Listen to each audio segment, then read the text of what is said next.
chào tất cả các bạn, chào mừng các bạn đến với kênh móc len của Mimi Handmade. Hôm nay Mimi sẽ hướng dẫn cho các bạn móc những cái chiếc bánh ú như thế này, rất là dễ thương, cũng rất là dễ móc nè các bạn. Chúng ta sẽ móc một cái loại bánh nhân gian mà chúng ta thường hay ăn lúc nhỏ nè, đúng không các bạn? Lớn rồi thì ít ăn hơn, nhưng mà trong cái đời giãn cách này nhìn cái bánh nào cũng thèm hết đó các bạn. Bây giờ thì chúng ta sẽ chuyển thể nó qua bằng len như thế này nha các bạn. Mình hướng dẫn cho các bạn cái cách cột bánh luôn á, để sau này mà các bạn có làm cái bánh thật á là chúng ta cũng biết đường chúng ta cột nha các bạn. Mình hy vọng là các bạn sẽ yêu thích cái mẫu bánh ú này nha. Nếu mà các bạn yêu thích á, các bạn nhớ nhấn like video này giúp mình và bình luận ở phía bên dưới nha, ủng hộ Mimi thêm một cái lượt đăng ký kênh nha các bạn. Mình cảm ơn các bạn rất nhiều luôn. Và bây giờ chúng ta sẽ cùng bắt đầu móc cái bánh ú này nha các bạn. Các bạn sẽ chuẩn bị len sợi tự do nha các bạn. Và ở cái màu phối thì các bạn có thể là phối màu xanh nhạt hay là xanh đậm gì cũng được hết nha.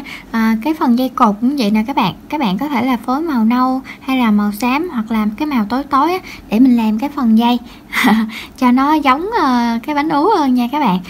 Thì cái màu xanh này thì tượng trưng cho cái lá tre hoặc là lá chuối á các bạn, cho nên là cái màu xanh có thể là đậm như thế này, hoặc là nó tươi như thế này, hoặc là có thể là cái màu như thế này nha, đều rất là đẹp luôn nè các bạn. Và cái kim móc mình sử dụng sẽ là kim móc hai đầu số 3 4, mình sử dụng đầu số 4 nha các bạn. Nếu mà các bạn làm cái móc khóa treo á, thì các bạn sẽ chuẩn bị thêm cho mình cái khoen này và cái kim khâu len cũng như là kéo cắt len. Đối với cái mẫu bánh ú lá tre này nè các bạn, thì mình sẽ móc lên 20 mũi móc xích nha. Còn nếu mà các bạn muốn cái size bánh ú to hơn á, các bạn có thể là móc 25 mũi cũng được, hoặc là móc bao nhiêu mũi cũng được hết á các bạn. Tại vì cũng đơn giản lắm. Bây giờ chúng ta sẽ tạo một cái nút thắt trước nha.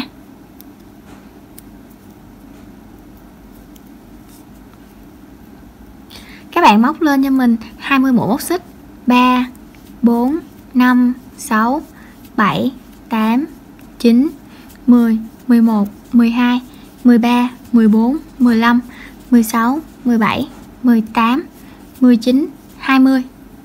Rồi, sau khi mà các bạn móc được 20 mũi móc xích á, các bạn sẽ trượt mũi vào cái chân móc đầu tiên này nè. Đầu tiên lại để chúng ta sẽ nối hai cái mảnh này lại thành một cái vòng tròn như thế này nè các bạn. Sau đó các bạn móc lên cho mình một mũi móc xích nha. Đâm kim vào cái chân móc mà mình vừa trượt mũi á, các bạn sẽ móc một mũi móc đơn. Tiếp tục ở chân móc kế bên này các bạn sẽ móc một mũi móc đơn vào đây. 2. Chân móc kế tiếp 3, 4 và các bạn sẽ làm những mũi móc đơn lần lượt đến cuối hàng nha. Mình đã móc tới cuối hàng rồi nè các bạn. Ở cái bánh này nè, nó có hai cái cách để mà chúng ta móc. Hoặc là chúng ta khi móc xong mỗi hàng á, chúng ta sẽ kết hàng, trượt mũi vào trong móc đầu tiên, kéo len qua và kết hàng lại, xong hàng móc thứ nhất. Thì ở đây nè các bạn, cái bánh ú này mình sử dụng cái cách mà kết hàng ở mỗi khi mà đến cuối hàng á, là mình sẽ trượt mũi mình kết hàng, thì nó sẽ có cái khoảng kết hàng nó thấy rõ như thế này nè. Ở bên cái bánh ú này cũng vậy luôn nè các bạn, nó tương tự đó, nó có cái khoảng kết hàng của mình. Còn ở bên đây thì mình móc không có cái khoảng kết hàng nè, đó, không có cái khoảng kết hàng luôn, mình móc xoắn ốc lên luôn. Thì ai móc như thế nào cũng được hết luôn nha các bạn. Các bạn thích kết hàng thì các bạn sẽ móc kết hàng, còn nếu mà các bạn thích xoắn ốc thì các bạn sẽ móc xoắn ốc như bình thường nha. Ở đây là mình sẽ hướng dẫn cho các bạn móc xoắn ốc đi, để cho nó thẩm mỹ hơn cũng được nữa.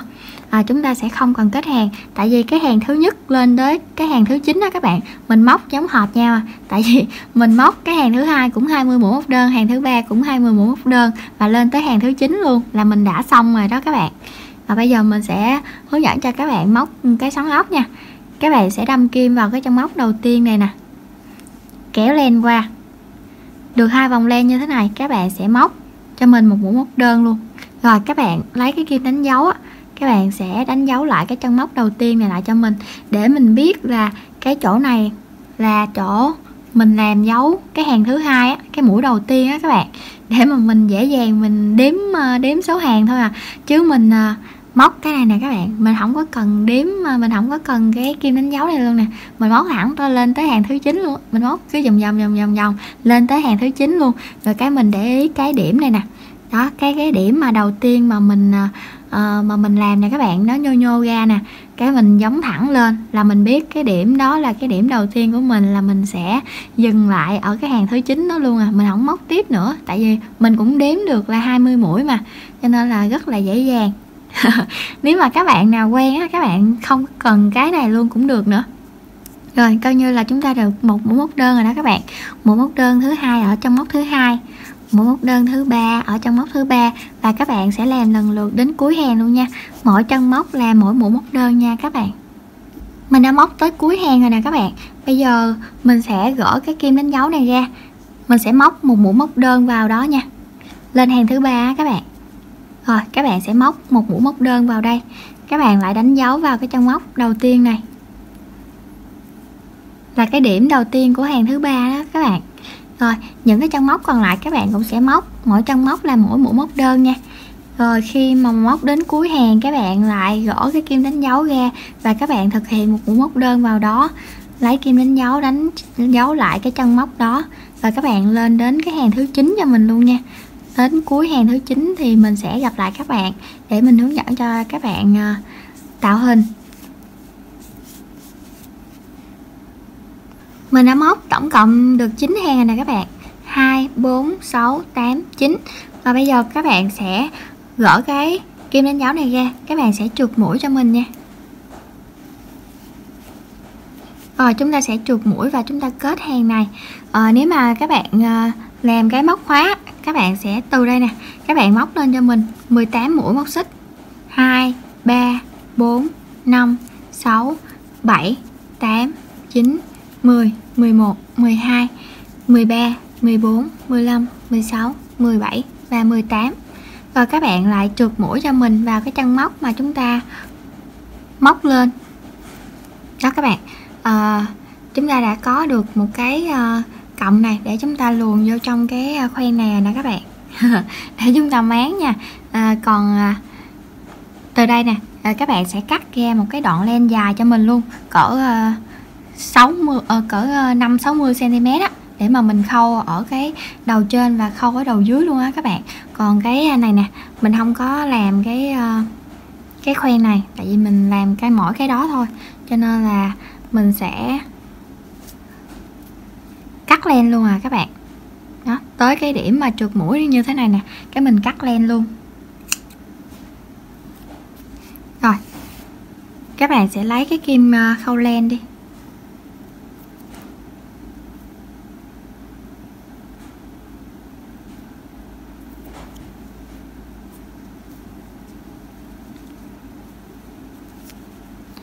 Các bạn sẽ không có móc lên một mũi móc xích nha các bạn, cho nên là mình cắt len luôn á, đâm kim qua cái chân móc bên đây nè, đâm kim qua cái chân móc kế bên này nè, đồng thời đâm kim vào cái chân móc bên cạnh này luôn. Rồi chúng ta đã nối được một cái điểm rồi đó các bạn. Rồi đâm kim vào cái chân móc thứ hai á, rồi các bạn cũng đâm kim vào cái chân móc song song ở cái hàng bên kia luôn. Rồi các bạn kéo cái len này qua, tiếp tục đâm kim vào chân móc thứ ba, đâm kim song song luôn. Rồi chúng ta sẽ gáp hai cái mảnh này lại từ từ nha.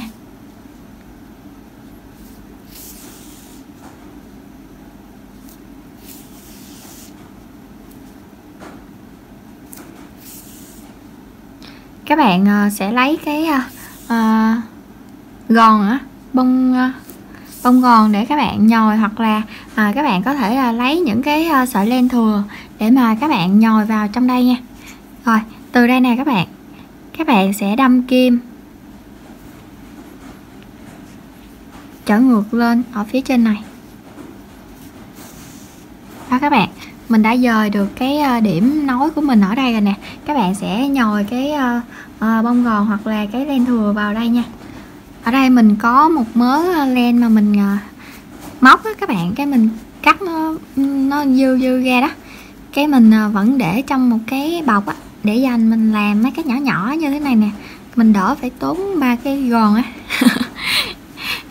Rồi mình sẽ lấy thêm một ít nữa nha. Đó, nhiều lắm nè các bạn, xài thoải mái luôn á. Các bạn cứ để dành lại, đừng có bỏ á các bạn, coi như là nguyên một cái cuộn len á, chúng ta tận dụng được hết trơn luôn à. Cái phần thừa ra cái mình làm mấy cái nhỏ nhỏ như thế này, mình trang trí nhà cửa rồi á các bạn, nó cũng rất là hợp lý. Rồi bây giờ chúng ta sẽ nối nó lại nha các bạn. Đang là bình thường nè, các bạn sẽ quay lại như thế này đó, coi như là cái đầu này đang ở trong người mình nè các bạn. Đó, cái đầu này đang trong người mình sẽ ốm cái này lại nha. Rồi, đúng chuẩn bánh ú luôn rồi nè các bạn, ú nu luôn rồi, mình nhồi nó ú nu.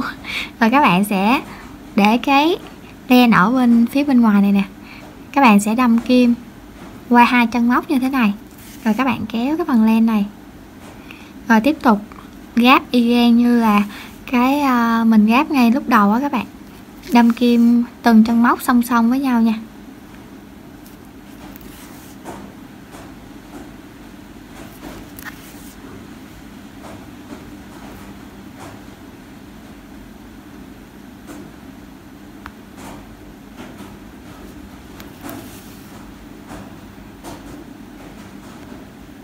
Ở đây là nó có cái khoảng trống này các bạn, mình làm cho nó kín luôn.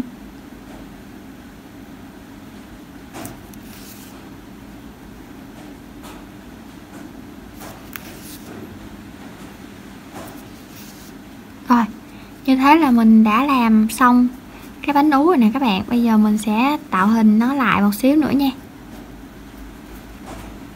Đó, nó có 4 cái góc như thế này nè các bạn. Làm thêm một lần nữa ở đây cho nó kín luôn đi các bạn. Rồi, các bạn đưa nó lên phía trên này.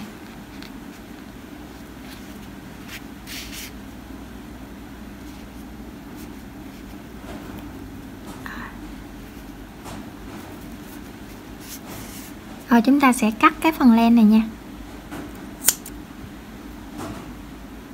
Rồi bây giờ mình sẽ lấy cái phần len màu nâu ra nha. Các bạn sẽ trực tiếp các bạn kết vào luôn nè. Chúng ta sẽ không có cần cắt cái len màu nâu đâu nha các bạn. Rồi, các bạn sẽ để như thế này cho mình nè. Đó, mình chừa lại một ít để mà mình cột á các bạn. Để một ít bên đây nha. Rồi, các bạn đây nè. Rồi các bạn nhìn kỹ nha. Các bạn sẽ nhìn bên tay phải của mình nè. Các bạn sẽ luồn cái dây màu nâu này qua bên cái điểm bên đây. Rồi các bạn sẽ chéo nó lại như thế này. Rồi sau đó là các bạn sẽ để cái tay bên trái của mình á, các bạn sẽ đưa cái cọng len qua phía bên góc bên kia. Đồng thời ở bên tay phải này nè, các bạn luồn qua đây. Rồi các bạn lại luồn qua cái phía bên tay trái. Rồi, được 2 điểm rồi đó các bạn. Rồi các bạn lại bắt chéo nó ở đây. Rồi bây giờ các bạn lại luồn cái cọng màu nâu này nè qua cái bên đây, gặp cái cọng cái cọng đầu tiên này nè các bạn. Đó, như vậy là chúng ta đã hoàn thành xong cái phần cột lá rồi đó. Mình làm như vậy có nhanh không các bạn? Để một lát nữa bên đây nè, cái mình làm lại thêm một lần nữa cho các bạn nha, để các bạn cột nha các bạn. Miền Tây mà cột cái bánh ú này nó nhanh nhẩu quá à các bạn. Đó, chúng ta đã có được một cái bánh ú rồi nè. Bây giờ mình cắt cái đoạn len này ra nha. Rồi ở đây nè các bạn cột chặt nó đi rồi các bạn cắt. Rồi giờ mình làm mẫu lại cái bên chỗ này nha. Các bạn nhìn kỹ lên nha. Có gì các bạn sẽ chỉnh cái tốc độ phát nó chậm lại nữa. Rồi chúng ta sẽ để nó như thế này, hai cái đầu này hai bên. Ở đây là một điểm nhọn của mình nè. Các bạn để cái cọng len này qua. Rồi các bạn sẽ quấn từ phải sang trái cho nó giao nhau với cái điểm đầu. Bên tay trái á, các bạn sẽ đưa qua bên chỗ này, và bên tay phải các bạn lại dùng cái dây bên phải này các bạn luồn qua để gặp được cái dây bên trái á. Rồi xong rồi từ cái dây bên phải này các bạn lại luồn qua một lần nữa và lật ngược lại, các bạn sẽ buộc lại cùng cái dây bên trái, là chúng ta đã làm xong 2 cái dây rồi đó các bạn.